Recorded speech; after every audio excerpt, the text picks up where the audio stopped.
Showtime South Texas. Time to feel the energy and excitement of Friday night football. There's hard-hitting action on the field every week, and we bring it right to you with action highlights from area high school football games from the top-rated 3 News Sports team. Time now for the one and only, the original Friday Night Sports Blitz. Sponsored by CCA Texas, Ewald Kubota, Texas A&M University Kingsville, and the Coastal Bend Sports Hall of Fame. Good evening, everybody. Chris Thomason, Brandon Schaff. Welcome to Week 11, the regular season finale of the Blitz. It was a wild night, a little bit of a stressful night, but we had some great games. No question. Yeah, you have no idea what it takes to get all of these games together, but we get it for you just in time every time. A few extra gray hairs. A couple extra gray hairs, but it's so worth it. Action-packed night in the last week of the regular season. Absolutely. Let's get to it. Game of the week. Okay, here we go. Game of the week, Refugio Bobcats, Three Rivers Bulldogs, both teams undefeated in district play. Yeah, and Three Rivers 9-0 on the season. All right, so seeing if that's going to stick with it in this one. Kaylin Brown going to connect with Bobby and Garcia, and they're going to be right there flirting with the touchdown. Drew Cox loving it for Refugio. Jordan King, this was the theme of the night. He'll run it in for the easy score, 7-0 Refugio at that point, and he is the king of the running game. Absolutely. He's been doing it for years at Refugio. Again and again into the end zone he goes, and the fans are loving it. They were showing up, and Refugio was too. 14-0 at that point. And Jordan King with a spin move into the end zone, and that is another score for Refugio, up 21-0. Things are getting a little out of control, but now let's see if Three Rivers can start to get anything going. While Refugio still with the ball, and they're trying to keep the play alive, but then it's a pick, and Three Rivers' Anthony Salinas gets it and almost took it all the way. Salinas, great job of jumping that route. But then Cody Sells throws an interception. It goes right back to Refugio. It was all Refugio this evening. 83-7. The domination continues for Refugio in district play, and Edna becomes their only team that they lost to the whole year. Left, no doubt. All right, this one, a little bit closer ball game. The Yorktown Showdown, number 8, Flour Bluff, 9-0. Veterans Memorial looking to get in on that district championship action. More on that in a second here. Bluff down 7-0. Look at this catch by Andre Mims climbing the ladder. That was nice. That is a play of the week nominee. I love that. Extra point, though, no good, so it's 7-6. We're going to fast forward all the way to the 4th. That's how you know it was a great game. We got to fast forward. It's 19-all. Vets' Noah Indris going to connect with Derek Gray Jr. over the middle. He gone for the score. The Eagles go up late, 26-19. But now, clock ticking down. Flour Bluff under a minute to go, and they tie it up. Cameron Johnson in for the score.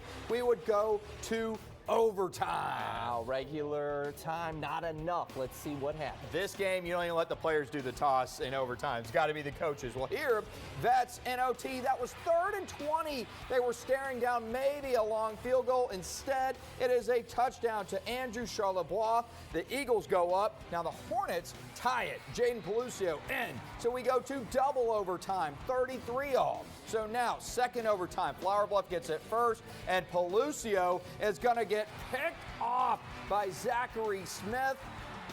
So Vets in business, and now a chance to win it with a walk-off field goal, and they do it. Splits the uprights. Go crazy, Vets. They win 36-33. What a game. So now tri-district champs, Vets, Bluff, and PSJA North. Incredible. Right after Flour Bluff had just beat PSJA North, now Vets taking care of the Hornets. And so Vets now moves up to the 2 seed. Bluff, their first loss all season, drops them to the 3 seed. Wow. That was crazy. What an epic moment and a huge game tonight. All right, let's keep it moving now. Moody Trojans and the Carroll Tigers. This game with a lot of playoff implications. Carroll already had clinched the playoff spot. Moody needed to win by 10 points or more to knock out Ray. And now Moody's pass is tipped, batted right to Aragon Padron for the first down. And that was lucky. Yeah, better to be lucky than good sometimes. Nope. But the drive would stall. No question. Carroll taking back over, pass over the middle to Charles Marth. And so the Tigers now with the first down, and that will set things up for Nick Cantu, who is going to keep it himself and into the end zone. 14-0 for Carroll at that point. So yeah, Moody now needing not only a big comeback, they need a big comeback and some extra points. And they are coming back because Caden Dufour, Robert Muhammad's cousin, a big one down the sideline, and he will be caught right at the last second. But one play later, they did score, and now this is at 14-7, yes. And Moody tying it up. Wow, look at that. So that is incredible. Adrian Luna going for it. Now it's tied at 14-all. But remember, that tie score would not help Moody as we see the final. Yeah, let's take a look at the score. 35-21 Carroll. So Moody does not get into the postseason. Ray gets that spot.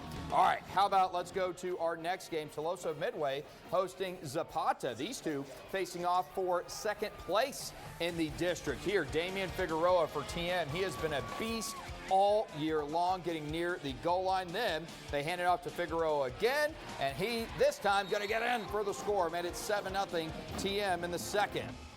Warriors on the offensive again. Bryson Brazel here going to hit Jace Arriaga for the nice game. Then Brazel this time going to go through the air again, finding Eric Torres for the score right at the camera. Made it 14-0 Warriors. And now TM with the ball again.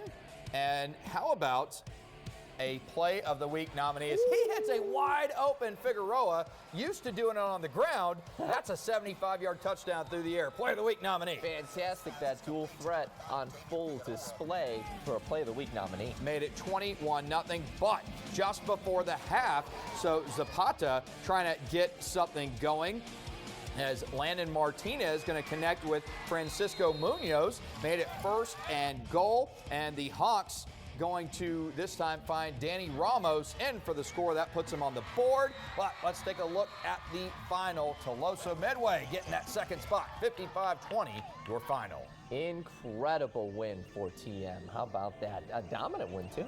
And how about Refugio, Drew Cox, new coach there, not new to the program, but new head coach taking over.